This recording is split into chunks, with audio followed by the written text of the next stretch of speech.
میرا یہ ماننا ہے کہ جو پاکستان کا فلیگ ہے، جھنڈا، اس میں جو سفید رنگ ہے وہ اقلیتوں کی شراکت ہے۔ اقلیتوں کی شراکت ہم نے اپنے فلیگ میں بھی عیاں کی ہوئی ہے۔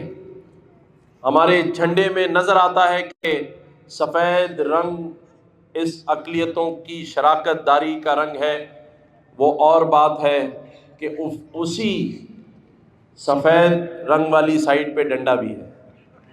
اب وہ اور بات ہے کہ اقلیتیں اس ڈنڈے کو یوز نہیں کرتی، ورنہ قائد اعظم محمد علی جناح نے 11 اگست 1948 کو اپنی تقریر میں کہا تھا کہ تمام اقلیتوں کو اس پاکستان میں اپنے مذہبی تہوار منانے کی مکمل آزادی ہے، اور آج اس آزادی کو آپ سب اپنی آنکھوں سے بھی دیکھ سکتے ہیں کہ پاکستان میں ہر سیاسی جماعت میں اقلیتوں کی نمائندگی سب کو نظر آئے گی۔